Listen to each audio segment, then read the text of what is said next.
Hello, everybody, and welcome to our 11 o'clock session of Ready, Set, Go, put on by LMEA, titled Beginning Band Instrument Selection, Immediate Success Equals Long-Term Success.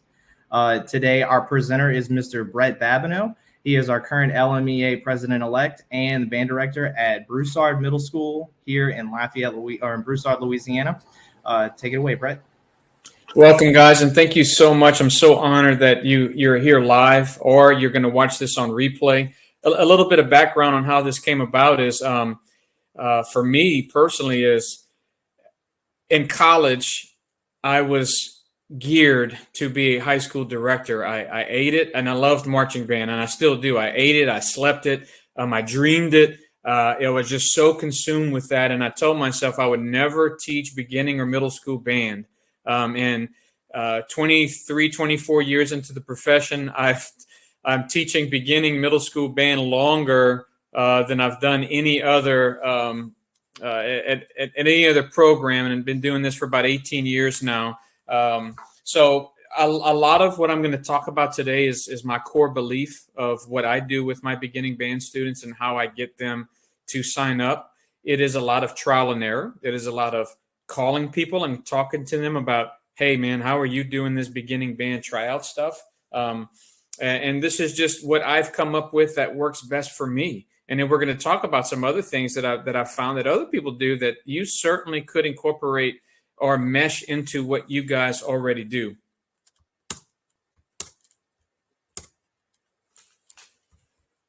So I do believe I've grown to believe that when I get my kids on an instrument, I need them to have immediate success on that mouthpiece. I need my trumpets to play two pitches, high and low. I don't need them to do it 6 weeks later. I need them to do it now. And that long-term success for me is because they have the immediate success and everybody's going to be happy. And you won't really hear from me. I don't really hear anymore, well,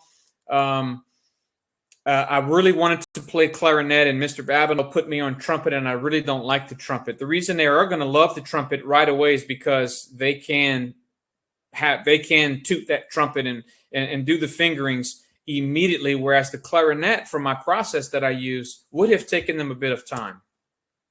So we're going to talk about two main ideas today. It's a process, guys. For me, I don't just stick a clarinet mouthpiece in their mouth from day one. There's a recruiting and retention process. There's a retention process that you have to think about, and that all wraps up into what you're doing with your overall beginning band program. Whether you're starting in 5th grade, a lot of us start in 6th grade, and some of you right now are starting to think in this pandemic of how can I get a delayed beginner situation for people who missed out. So recruiting. Assessment prep doesn't start in March, right? So let me go ahead and pick my assessment music in February. Let's see how that's going to work out, right? Let me start developing tone and intonation and matching pitch a couple weeks before band assessment. No, we usually don't do it that way. If we've tried that, we figured out that's not going to work very well. Same thing here. Recruiting band members is all year, even down to 1st grade. We should be in music rooms, whether it be using recruiting videos, run out concerts to our feeder schools, both the higher high schools and the lower. We want everybody involved in that process. The newest, biggest thing, and I'm going to try to work on this, is those fun recruitment videos. And that could be shared. It doesn't have to be live. It doesn't have to be anything that you have to take kids out of school for. A lot of kids are really into that background music with the fun shaving cream fights, and they don't want to see recruitment videos of kids sweating in high school band camp, right? So whether those are recruiting on campus or away from campus, for me, the end of the year final recruitment is best. That is me finally talking to those beginning students, those 5th grade students, for me, 4th grade students, about, okay, you've heard the band come and play. You've heard me talk to you before. Maybe the 4th grade teacher has talked to you about band, but now here's where the rubber meets the road, and we need to start to figure out, here are the instruments that you can play. we become really specific in that process at that point. The best thing for me to do in working with all the principals, recruit after state testing. State testing now for many states run from 3rd grade to 8th grade. So it's not anymore that it's just a middle school, high school thing. They are state testing now as early as 3rd grade, and I do hear national reports that they are considering testing students as early as 1st grade. Can you imagine a 1st grader doing a LEAP test? You know, in Louisiana, we call it LEAP. My goodness. But what I do find is that those administrators, after testing, the year's kind of over. They're freely admitting that we do look for opportunities for our students to travel. We do look for opportunities for our younger students to engage in things like band recruiting, and those extracurricular opportunities, and having fun days with the fun jumps at the schools and awards day ceremonies with parents. Recruitment videos can be for other times. Bring current students to perform. Man, that has been a really good one for me. What worked, what didn't really work was I would bring my older students. I would bring my advanced 8th graders.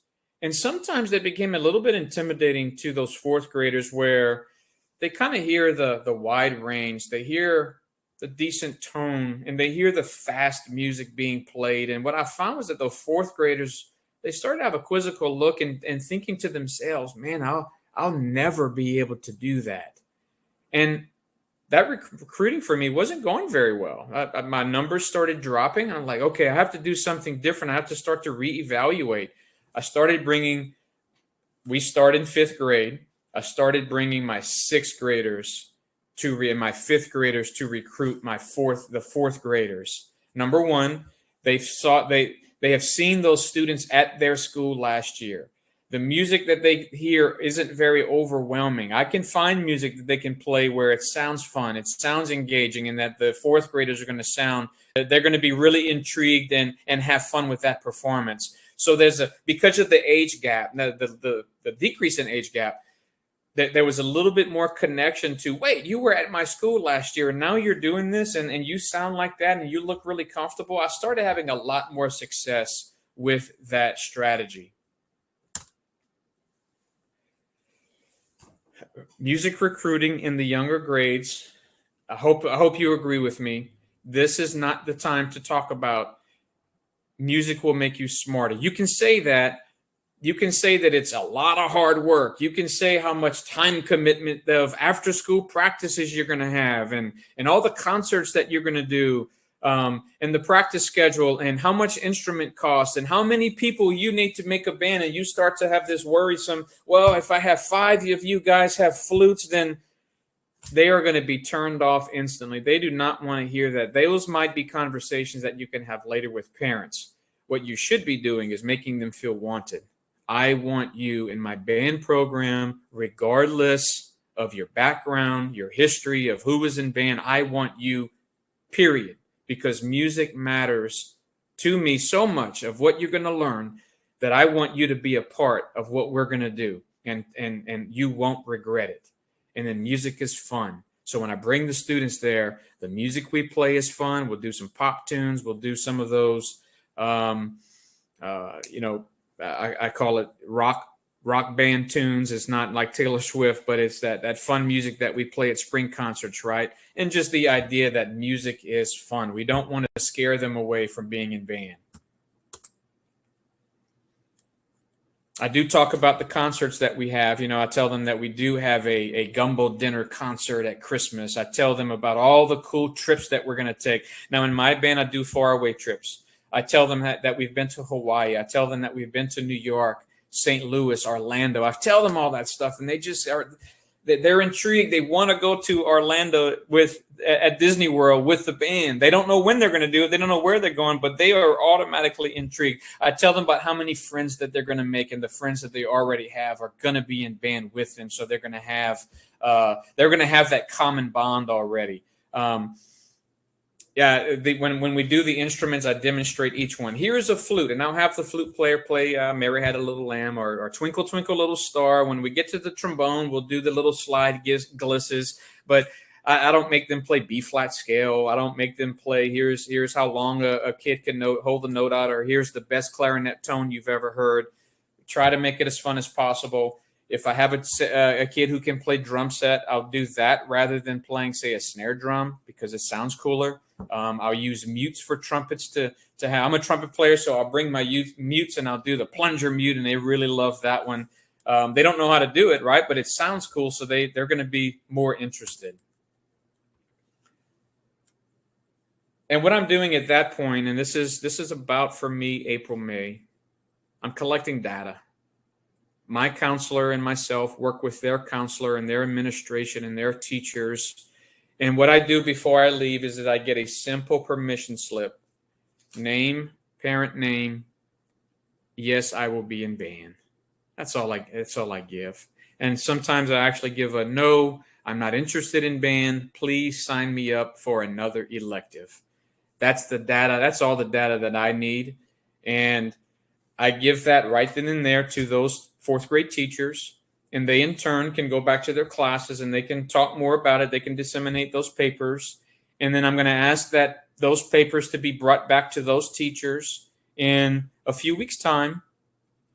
And that in turn is going to be sent to me, and I give that to the school counselor. And I already have right now students signed up for band because of that process. My beginning band, over 90% of the time, is already signed up for band. I don't have to wait. I can start talking to these students from day one in August when we start school. I don't have to do another recruiting video. I don't have to go out to the schools again or chase students down around school. They're already in my class from day one. I do ask those fourth grade teachers to give me a little bit of information about what their personality is like.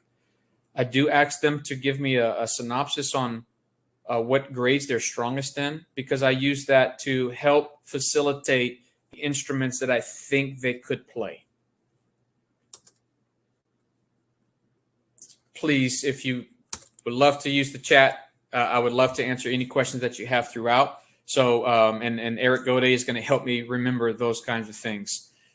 That permission slip, so there you have it. I kind of talked about those things. Will you have add-ons and drops? Yes. What I said, over 90% of my students are in my beginning band class at the first day of school. That doesn't mean that I have students coming in, hey, I missed the opportunity. I was absent when you were at my school. Can I still join band? And I still work with the counselors on getting them in there. I still have students who say, well, my mom doesn't want me to be in band because of X, Y, and Z, or they moved, or you didn't know, but over the summer, mom said, no, we're not going to do band. I think you'd be better in art. And I still try to get those students to understand band is really cool and important, but you are going to lose some students. You are going to gain some students. Yeah, Cameron, I'm going to pivot right now. Cameron, a gumbo dinner concert, and I stole this from Scotty Walker because I was teaching over there with him, and it's a wonderful thing. While, we have a cafeteria style dinner, and some people do a shrimp fettuccine, they might do barbecue or a jambalaya dinner. And basically for me and Scotty, while students are eating, while your parents and your guests are eating, that I have small ensembles throughout my gym or cafeteria playing elevator music while everybody is eating their meal. And we have gumbo, potato salad, rolled, coffee, and we go the whole 9 yards, right? I mean, we're talking about gumbo, right? And by the way, you were talking about food earlier, Cameron. Here's a nugget on gumbo, Cameron. You don't put tomatoes in gumbo, okay? I'm gonna leave it at that. Some people might disagree, but you don't put tomatoes in gumbo, all right? So everybody's eating, and I have my small ensembles, and I'll use little books, and it could be trios, solos, duets, and I'll have these things. And then after all those small ensembles, I'll have chicken nugget. No, Carolyn, not a chicken nugget dinner. I've kind of timed to where I have it timed enough to where the small ensembles are about wrapping up when I have the everybody finished eating. And then we do the big band stuff. So then I have my 6th grade band will play, and then I'll have my 7th and 8th grade band play, because that's my combined group. Overall, the event is about an hour and a half, and it's just a real phenomenal experience It's a bit of a fundraiser for us. We do make a little money because we sell those tickets. So you gotta have somebody who can cook the gumbo that doesn't have tomatoes in it. All right. So thanks for that, Cameron. I can certainly talk to you more about how that idea came up and what I do for that. So we're going to move on now. So recruiting is done, right? Your kids are in band. They're with you the first day. The first thing I do is give them a band. Let me say it. Tryout night handout. I don't try out my kids in band class. Number one, the parents aren't there. I need the parents to be there. And I'm going to talk about that later when I get to that nighttime. The parents need to be there. If they can, or whether they think they need to be there or not, it's not important. I need to be there to see that the process of what I do. I get to talk to them about advocacy. And those are the things that I talk about is here's why music is important. I can show them videos. I can talk to them about instrument prices and rental possibilities, right? Staying away from Amazon instruments and be careful about eBay and Craigslist. I get to talk to them in person about that. I don't want to send a letter about that because they're not going to read it all. It's too much information, but I can talk to and engage with them in person. So I've given them that information. Here's a tryout night. Please make it. Well, what do you do, Babineaux? What do you do now that tryout night is in a week or two? You've already got the kids in band. Well, what do you think we do? We do music theory worksheets. We're already working on notes and rhythms. We're clapping rhythms. We're learning quarter note, half note. Every good boy does fun. We're doing all of that. I do instrument demonstration again. Hey, guys, I know I saw you last May, but here's a flute again. Here's a clarinet. You remember? You remember this long black instrument, right? With the buttons that you have to press with your tiny little fingers. Here's what that sounds like. Here's the trumpet with the cool mutes that I showed you. You have to do that again because they're going to forget.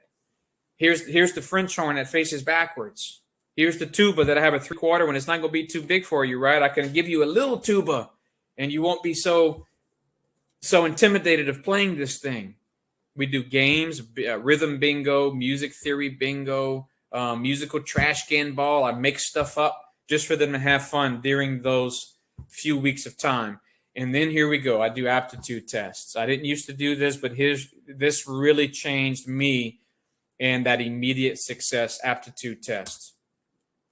So I'm going to pivot here and get away from this and go to what I'm talking about with the aptitude test.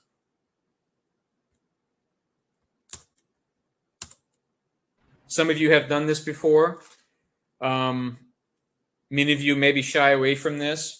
But what I need to do is I need to check the main thing for the aptitude test. I need to do two things. I need to check their hearing. I need to check to see how well they can hear simple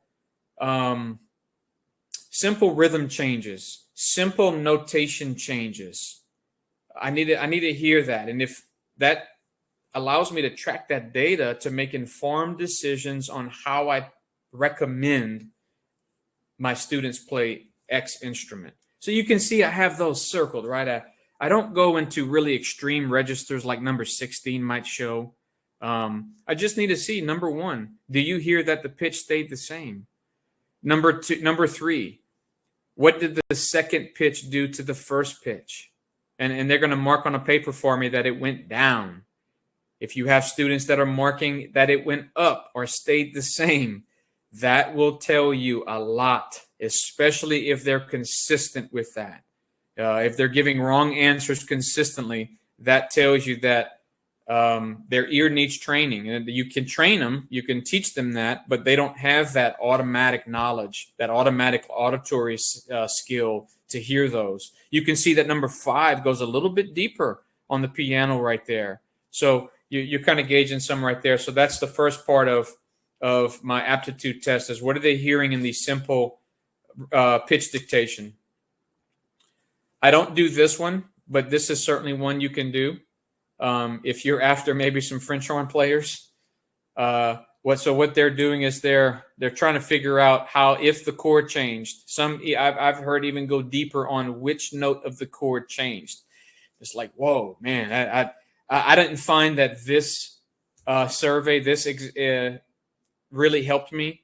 A lot of students were missing this, and it wasn't data that I was really able to use to make those decisions. This is a really good one for me is, did the Did the melody change or did it stay the same? You don't have to tell me how it changed. You just have to tell me, did it change or did it not? So if you look at number 4, da da da dum. First 3 notes are going to be always the same. Da da da dum. Then it changed. Did it change or did it stay the same? Some of them were a little bit trickier. I play this multiple times on the piano. I don't use a trumpet because sometimes they can be smart enough to check out the fingers. I played on the piano and I hide behind the piano. Some are going to be smart enough to see that if my pinky went up, oh, he went higher. So I hide myself behind the piano, and it allows me just to hear that same tone, that same instrument over and over and over. So that's the second little tool that I use, melody memory. And then here's the rhythm one. This is really what I use for those who want to play percussion. Simple. Did the rhythm change? Or did it stay the same? You can see that I do some 4/4, 2/4. I do dots. Look at I think number 6. Ta, ta, ta, ta, ta. I played that one a few times. Those are the tricky ones. Those are the ones you want to know. Look at what I've done with number 11. I do some 6/8 patterns. It takes them a while to figure out those triple beats, dotted quarter notes, or quarter note followed by an eighth in 6/8, 3/8 time. I do dotted rhythms, dotted 8/16. I think those are important. Look at the difference between number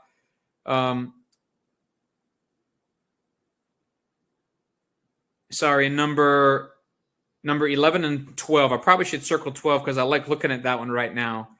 Look at that first measure of number 12 compared to the first measure of number 12 after the rest. Not to say that if they would miss 12 that I would say, no, you're not going to play percussion because you couldn't figure out what the difference between 2 6/8 exercises. I don't use that data for that, okay? It just gives me a really quick overview of what they're hearing and what they're not hearing. This is what I give them to kind of tally their marks. Now, I'll tell you that I skipped part B, the quarto exercise. I just stretched that out for them. If you don't like to use this bottom portion, maybe you don't use those instruments. And here's, I told you at the beginning that there's a great teacher, Ernie Cantu in Brownsville, Texas. Ernie starts his beginning band with these instruments. You ready? Flute, clarinet, saxophone, trumpet, flute, clarinet, saxophone, trumpet, and trombone. He doesn't do French horn. He doesn't do tuba. Trombone, baritone, he might switch back and forth. He doesn't do oboe or bassoon in beginning band. A lot of us do, right? We want to get those instruments early. After about, say, 9 weeks or so, he pivots and he starts to think about what their embouchure is doing. He starts to look at what their fingers are doing and how they've mastered those or try to master those skills in the beginning. And about after a 9-week session, he starts to think about having them. He says, now you've played trumpet. Now you get to play tuba. Now you get to play baritone. You've played flute. You've played clarinet. Now you get to play oboe and bassoon.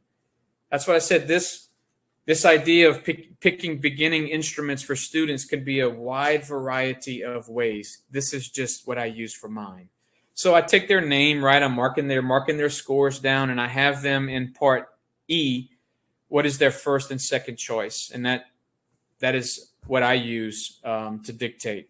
So what I'm going to do is kind of go over some of the results that I have. Let me check the chat real quick. Here's, if they can sing, they can play French horn. Yeah, right. We do have a question about how to compare and evaluate instrument choice with the classes that they're strong in. That was asked by Robert. I will get to that. Thanks, Robert. That is important for me. It doesn't shape my whole philosophy, but I do think that's important. And once again for me, but I will get to that. So I'm looking at this student here.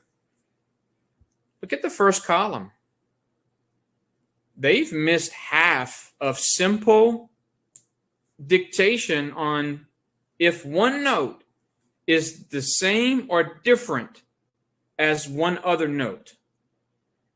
So what does that do for me? That tells me that they don't hear simple pitch changes. For me, that eliminates brass instruments. So why does that eliminate brass instruments? If they can't hear the pitch go higher, how are they going to make it do it on the trumpet? How are they going to make it go higher on trumpet if they can't see it and hear it? That's how I use that data. So I go, okay, well, I'm going to think about brass or even flute being something that I'm not going to consider with them right now. Then I'll look over to percussion. Oh, they missed 2. And I'll look at which ones they missed. Yeah, they kind of missed that 6/8 one, right? That is going to be a little challenging. A lot of kids might miss 6. And I'll look at part C. Part C was the melody, right? They did okay. A lot of this paper here, this student, I'm okay with a lot of what they want to play.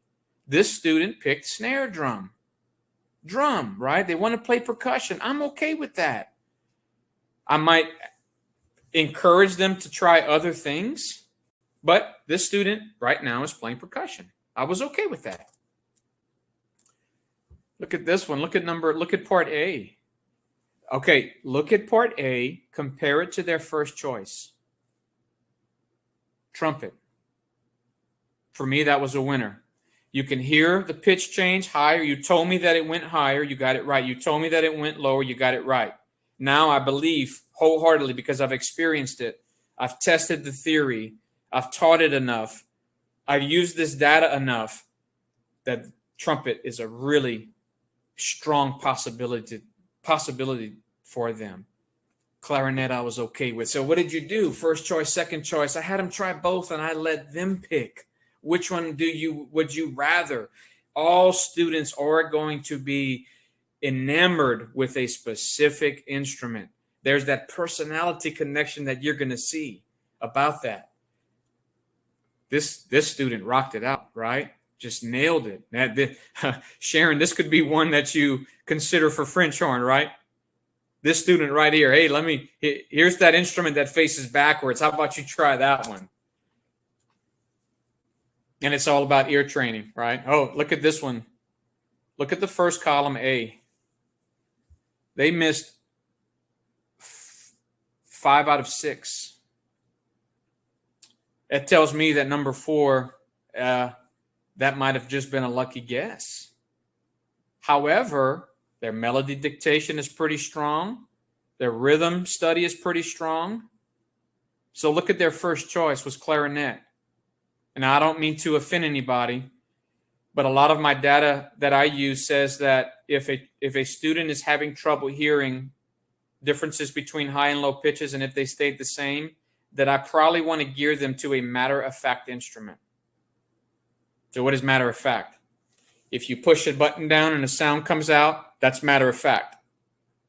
If I have to physically make the note change, you can see that this data, they may not have immediate success with that. So I'm okay with this student playing clarinet, saxophone. Now I'm going to listen. I'm going to also check their embouchures right. I'm going to check to see if they can seal the corners. I'm going to check to see if they can. I'm going to check all that when we do the mouthpiece testing. And if they can't do that, then we got to start it. What is your third option, right? Okay. Here's another one here. Man, knocked it out the park, right?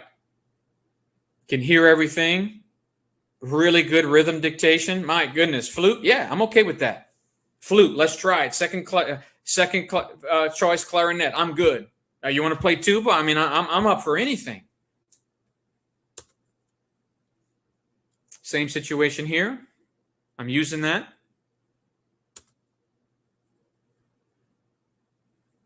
Look at this one here.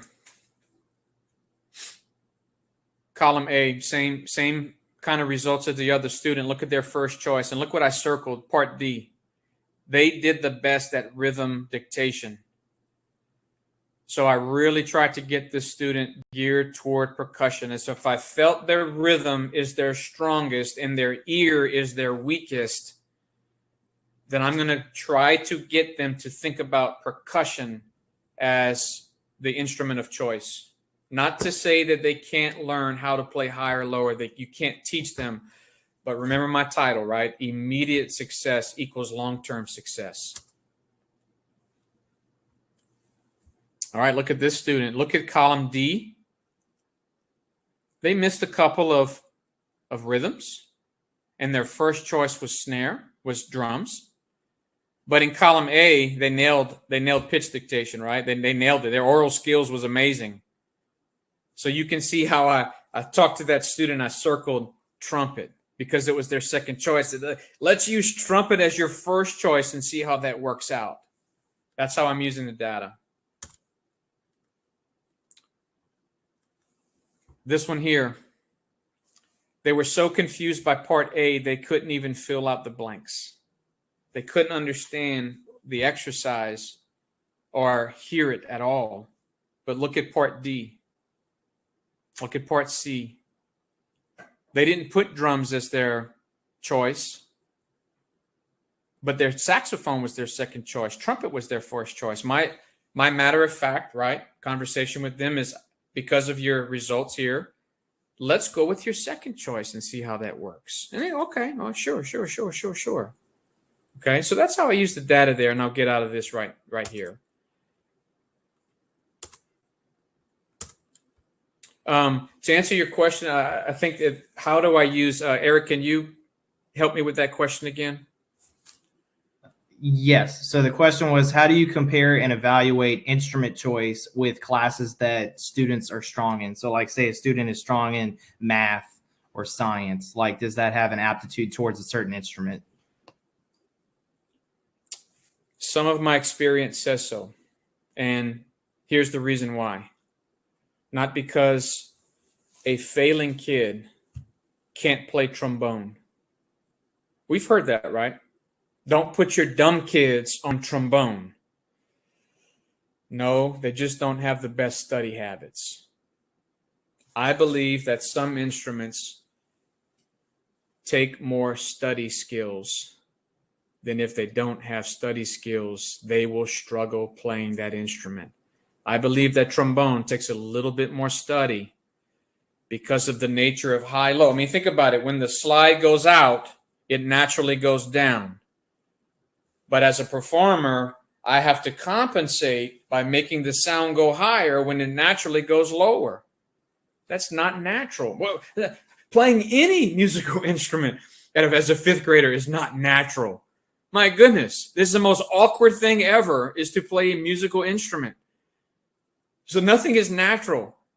But if they don't have the proper study skills, if they are struggling in math and English, and they're having all kind of these tutoring sessions, for me, my experience says that they simply don't have the study skills available to get these instruments in a timely fashion. Will they get it over time? Sometimes yes, sometimes no.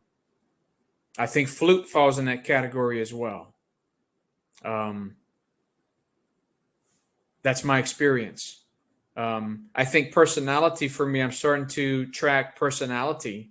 If we feel that the clarinet is one of the most important instruments in the band because of their sound, our French horn, but we have a really shy, introverted student playing the clarinet, what kind of contribution are they going to make to the band? What kind of sound are they going to make? Quiet and shy, right?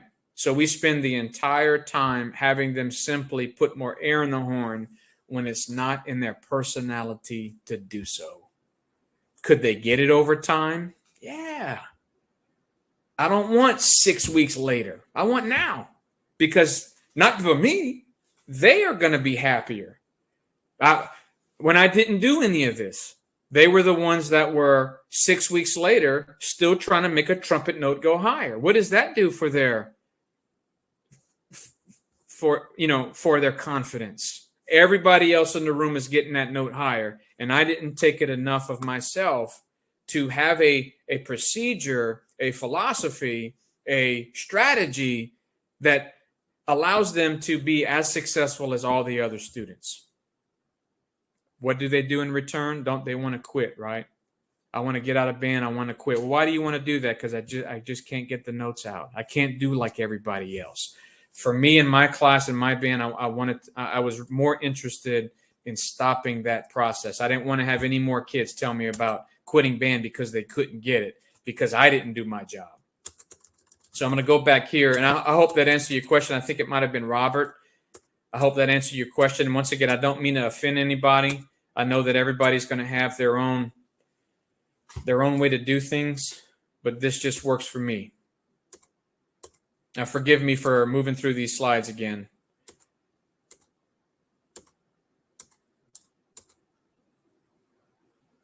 Okay, so tryout night. I'm doing good on time. Tryout night. Parents, this is not an opportunity for date night. You must attend with your child, or some grown-up must attend with you. Not your 18-year-old sister. An adult must attend with your child. I need them to be there. I don't need you to drop off the kid. And if that's the case, if you can't be there with them, then we're going to talk later. We're going to have a conversation later. We're going to meet on phone. We're going to have maybe a second parent night where you can come. But we're going to have a conversation about this. We're going to do this together, right? Me and you. And three. It's a trio. Me, the parent, and the student. This is the time now where I talk advocacy, relationships. I want them to witness what I'm going through with them. I'm going to talk about brand names, cost options. I'm going to talk to them how I use the data. Brand names being, I don't need you to play on Yamaha trumpet. I don't need you to buy a $2,000 trumpet. I'm actually okay with a beginning King model. Sounds pretty good to me. I'm okay with that. I'm okay with a Bundy saxophone. I'm okay with that. It can be repaired. A really soft Amazon, Simba? The metal's too soft. It can't be repaired. Most music stores won't repair them. Is it going to be a lot cheaper? Yes, but in the long run, right? I tell the parents you're going to spend more money repairing and paying for more instruments than if you would have just tried to work with me on finding the best good name brand for your child. Some post tryout. So what I do in the tryout night is I say, okay, if your first, and it's real easy, if your first choice was flute, and we line them up, man, and I have helpers to do with, I'll use other band directors, I'll use music store representatives. Mr. Will Green at Lafayette Music is real helpful in our area with helping us do that. So as they're coming through, we use that first choice according to their wishes, according to my data. And at that time, the parent is with them and they're coming through the line. And at that time, if flute is not for them, if they have that teardrop in the lip or they can't make the sound, whatever I ask them to do, then we say, okay, well, let's look at the data. What was your second choice? Okay, clarinet. Well, let's try that. Everything's perfect. All right, good. You won't play the clarinet. Here's the information. Get to it. You're good. You can go home. I also tell the parents, this is not a quick meeting. You know, I said, I'm not going to get you out of here as fast as I can. We need to spend some time talking about this because it's so important to their future that we may not ever talk again. And if we're going to spend 2 hours, it's going to be the most important 2 hours of our lives right now because your future is at stake. I got to get this right. And to really talk to the parents about that. And here's the thing about the parents being there. My son really wants to play drums. And I look at their rhythm score and they missed 4 out of 5. And I do a hand-foot test to see if they can do 2 things at one time or pattern dictation, paradiddle, right, left, right, right. If they can't match that pattern after a while, you will see the parents. I told you couldn't play drums. You don't have any rhythm. The parents will back you up. If you don't do it this way, you've probably found, and this is what I learned, that after you've gone through that mouthpiece testing in your band class, how many phone calls do we get about, well, so-and-so didn't really want to play that, and that's what you put him on. Now I got to spend the whole time trying to convince them that my way is right, that we made the best decision for them. And I just didn't want to fight that anymore. So you will have buyer's remorse. No matter how much time you spend with the parents and students, some will still want to change instruments. There's the financial burden of being in band, right? And I try to relate buying a car, used car, making sure you have a good model, making sure it's checked by a good mechanic. I do all of that, guys, but it's still a financial burden. So I tell them music is so important that I will sit with you and we're going to look on the internet. And in Lafayette, we used to have this handheld paper thing called the Quick Water. And we would go through it and I would have an instrument section. I said, I will go to the pawn shop with you and let's find something before you really buy the wrong thing or get out of band. I believe in music so much that I will sit down with you and we will together look for the right instrument for your child. So it's not a foolproof system, guys. They are gonna have buyer's remorse. You're gonna have to handle some what ifs, regardless of how you do your instrument training. You're gonna have some what ifs. Well, here's the what ifs. Well, mom says I played clarinet in high school, so therefore you're gonna play the clarinet because I want my child to be me. Or I have a clarinet, and I tell the parents that your child is not you. I've been teaching long enough to where I do get a little honest with my parents. Your child is not you. Let them be different. If they end up playing clarinet and you play clarinet, let that just be something that happened, not because we tried to force it. I have an instrument in the attic, right? I have an old trombone in the attic. I think I'm going to want him to play that. Yeah, but ma'am, he didn't play trombone. He has poor grades. I need him to have good study skills. Let's think of instruments that will fit his personality and his behavior, right? In his study habits. Well, I know my son didn't test on this instrument very well and you told me about the data, but so and so is going to take private lessons. Okay. I try to work with them on that. A lot of times I found that they're not going to commit to private lessons because guess what? It's an added expense that they're not ready for. Lessons don't come to fruition. They fall through. And now you're stuck with another student playing, for me, the wrong instrument. Amazon instruments, $100 a pop, right? How many instruments are they going to pay until they get it right? I have an uncle, I have a sibling who X, Y, and Z. He plays accordion so he can help him on the saxophone. Really? We get a lot of that, right? Post tryout night. So you've gone through it, right? And the idea is that everybody has gotten their one instrument, right? I give another 2 weeks for them to get all of their equipment and books. And in the process, we're going back to classroom teaching, right? I do the games again. Now I start to really hone in on their theory skills. We do clef drills. We do a lot of rhythm practice. Some of you have incorporated bucket drumming into your pandemic classroom rehearsals, right? That's fine. Do that outside of pandemic times, just to get them isolated and reading rhythms. Get them in that Ed Swada book, that white rhythm vocabulary charts. Ba, da, da, da, da, da, da, da. Get them doing that. Get them patting their foot to the beat, not the rhythm. That's the time here to start to teach those concepts. They're not going to master it, but you're introducing those concepts. They miss tryout night. 2 weeks gives you an opportunity to catch them up. You get to handle those what ifs and work with the parents on that. You get to handle where I went to the music store and the instrument was too expensive. What else can I do? Okay, it gives you time to sit down with them and go to call pawn shops and Facebook the marketplace and all of that stuff. It gives you time to think about, are they going to have braces or not? Gives you time to play more games. And remember, music in that age needs to be as fun as possible. Finally, the answer is yes. So what's the question? They say, well, Babineaux, you said that you didn't used to do stuff like this. So what's the question?